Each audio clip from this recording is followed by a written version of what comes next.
Good morning, everyone. My term paper topic is a mini introduction to information theory. This is an article by Professor Edward Witten at Princeton University.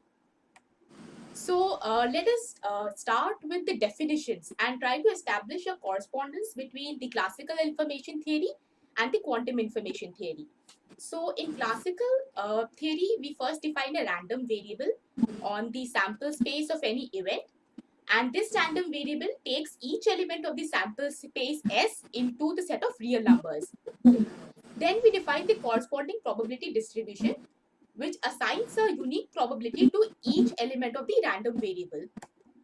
So just a very trivial example, let us consider the random variable as the number of heads in a fair coin toss. So the event is tossing of a coin.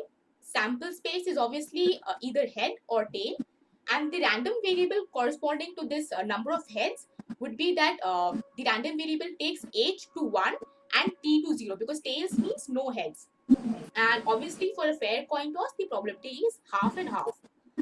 So then we have the entropy defined for this, and it has been proposed by Shannon. And the entropy for the random variable is given by this expression, where pi's are basically the probabilities. This px1 that I've written is basically p1. So now let us move to the quantum information theory. So instead of random variables, we have the density matrices over here, where this row A is the density matrix for the system A, having the Hilbert space HA and the state vector psi A. Over here, I have given the density matrix for an orthonormal basis, but we can define it in any basis we want. The quantum mechanical analog of Shannon entropy is basically von Neumann entropy, and it is defined for density matrices in a similar kind of fashion. And these lambda i's over here are basically the eigenvalues of these density matrices row A.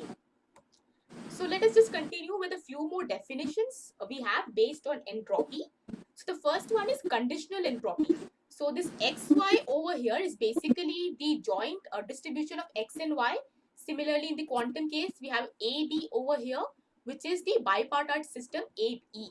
So conditional entropy is defined in this manner. And there is a difference between classical and quantum in this case. So conditional entropy for classical is always a positive quantity. However, for quantum, it can be negative as well. For example, if AB is a pure state, then the entropy is 0. And then B will be in a mixed state, so its entropy will be greater than 0. Therefore, the difference will come out to be negative. The physical meaning of conditional entropy is basically if we have x and y as a joint distribution. So the conditional entropy will give me the entropy remaining in the distribution x after y has been determined fully. Another concept we have is the relative entropy. So over here we have two probability distributions px and qx for the same random variable x, where qx is our initial hypothesis, which may be correct or incorrect, we will come to know later, whereas px is the correct probability distribution for x. So how do we know whether our initial hypothesis is correct or not? So if the relative entropy is 0, then the initial hypothesis is correct. Otherwise, if it is a very large quantity, it is incorrect. So similar definition we will have for the quantum case also, where rho and sigma are the two density matrices for the exact same system. Now let us consider an important concept. This is the maximum entropy distribution. We will consider the case for a discrete random variable over here. So for a discrete random variable x, the entropy Sx could be less than or equal to log n, where n is the total number of elements taken up by the random variable. So I have the proof given in my report, so I will not be discussing over here. But the important thing to note is that the equality or the maximum value occurs for a uniform distribution where all the probabilities pi are equal to 1 by n. So let us just go through another example. Let us go back to our good old friend, the coin toss. But in this case, let us consider a biased coin toss. So once again, the event is tossing a coin with sample space head and tail.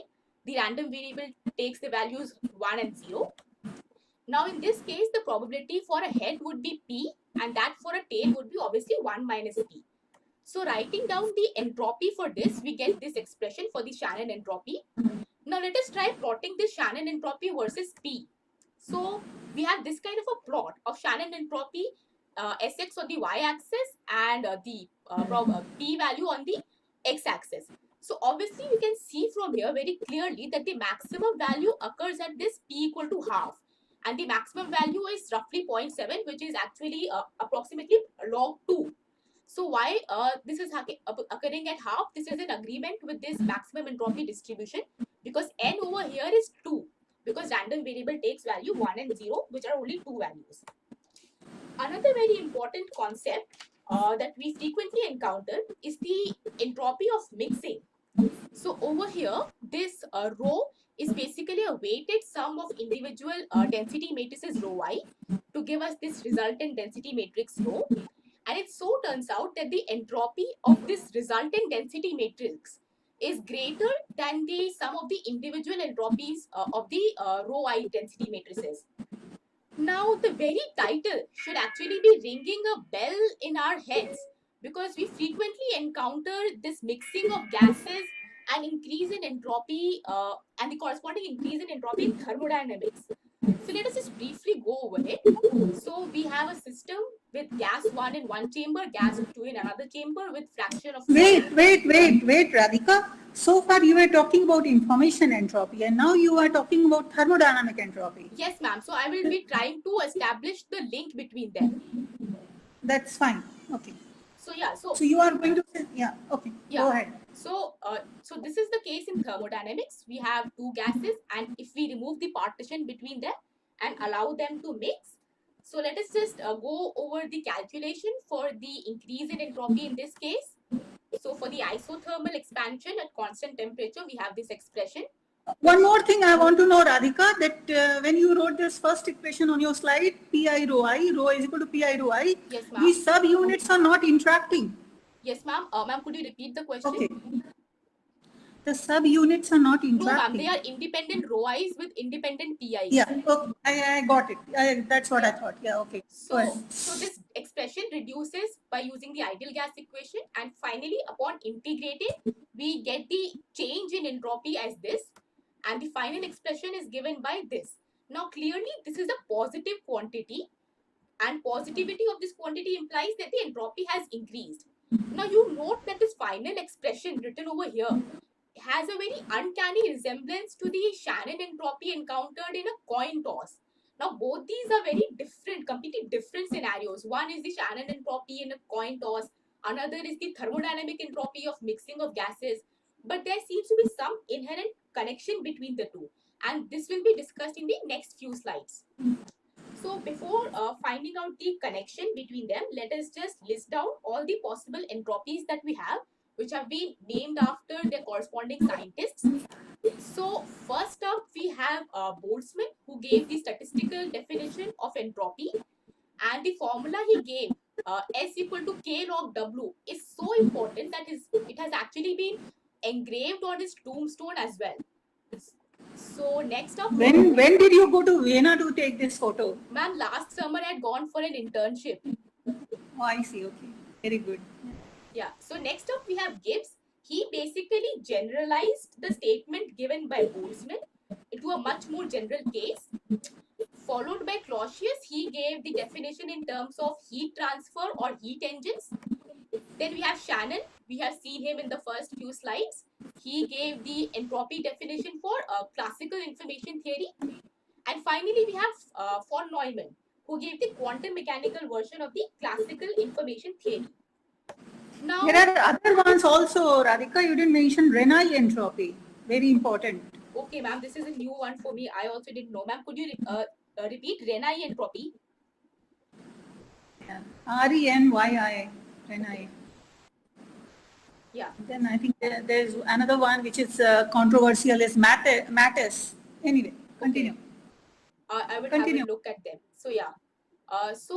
Here I would here is a relationship chart prepared by me, which connects the seemingly different entities of entropy and tries to establish the relationship between them.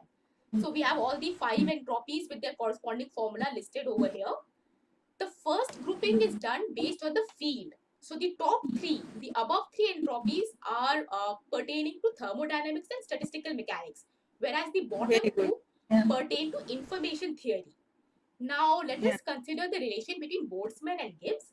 So, Boltzmann entropy, over here, this W basically means the total number of equiprobable microstates.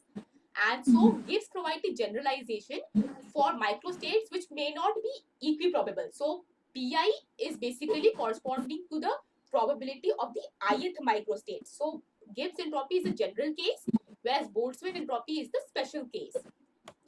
Then we can also obtain the Clausius definition of entropy from Gibbs entropy, and this is very interesting. So what you do is take the differential of this Gibbs entropy, then you use the Boltzmann probability distribution function, which says that Pi is proportional to e to the power minus ei by kt, and then you add in the first law of thermodynamics to get this expression where dq is basically heat amount and T is the temperature. So this is a very interesting link. Then we have this like surprising connection between Gibbs and Shannon entropy. Now, Shannon entropy has been obtained by the postulates of information theory, and it so turns out that something from postulates of information theory also has a very similar in structure to the formula given for One sec, I want to ask you something very important question here. Yes, ma'am. That this Gibbs entropy Yes, ma'am. is in equilibrium state, right? Yes, ma'am. And Shannon entropy does not depend on any such thing, right? Yes, ma'am. No, Yes, this is an information entropy, so Yes, ma'am. no concept of equilibrium or anything. No, ma'am. But now you are going to relate the two, right? Yes, ma'am.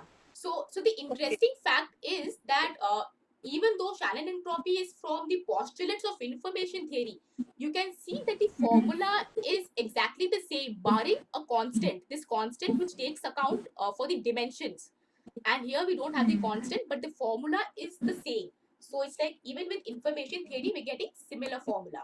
And finally, we have von Neumann entropy, which is basically the quantum version of the classical Shannon entropy. And this von Neumann entropy basically incorporates the relative phases as well. And the von Neumann entropy will reduce to Shannon entropy if we have a diagonal density matrix. That is, if we use an orthonormal basis. So yeah, so I have proofs for all of these connecting arrows that I have made. They are in the next few slides. So if time permits, or if anyone is interested, I could go over those proofs. Otherwise, yeah, this is the connection. No, you have only 2 minutes, Radhika. So yeah, I'm done. Thank you. Yeah, because let's not forget some people have bandwidth problem and other problems, Yeah, so sure. we cannot really prolong it. Yeah. Yeah, so this was the connection. Yeah, so thank you.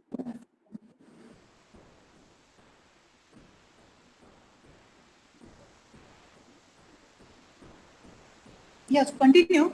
Ma'am, What I'm done. It's you are done. Yeah, Okay. the next few slides. You still have 2 minutes. Ma'am, the next 2 minutes would be like there are the proofs of these entropy links that I've given. Okay, So okay. it's Fine. just That's the okay. proof. So let's move to the next one. Fine. Thank you, Radhika. Yeah.